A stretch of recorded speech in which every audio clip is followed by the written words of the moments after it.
We bought a house in Highland Park, and I looked forward to being a stay-at-home mom again, making plans, entertaining friends, doing projects with the kids.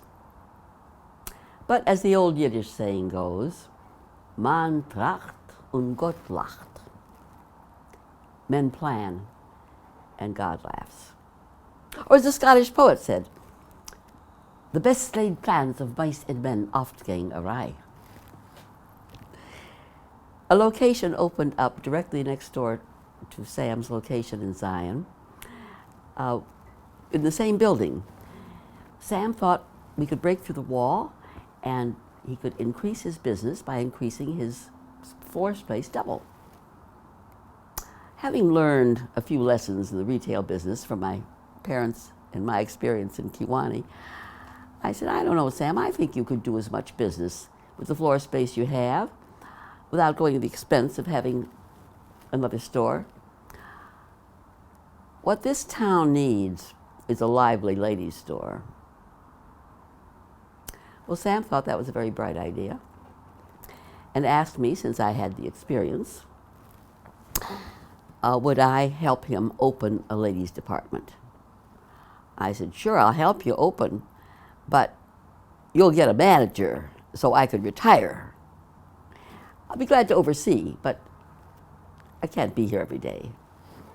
Oh yeah, that'll work out.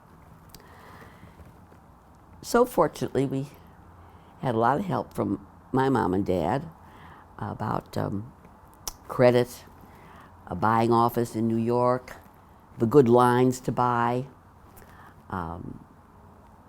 It was a great help, and Mom and I worked together to the merchandise for the opening. We were very lucky. It took off, and we began to do good business. In fact, it was hardly more than a year that the ladies' receipts took over the men's, which shocked Sam, but I explained. Women buy 4 times the number of clothes that men buy. They go shopping 10 times more. And in Zion especially, which was largely a working man's community, the only suit a man owned was the one he got laid out in. So we thrived. But as we thrived, my work became more and more intense and needed. And it seemed like every time we tried to have somebody else take over, it just didn't work out. Sam thought I was too good to be let go. So, fortunately or unfortunately for me, I guess I had a bent for business. I actually enjoyed it. I loved the stimulation. I loved the relationship with customers. I loved being a part of the Chamber of Commerce, making plans with the other merchants in town. But I miss being home.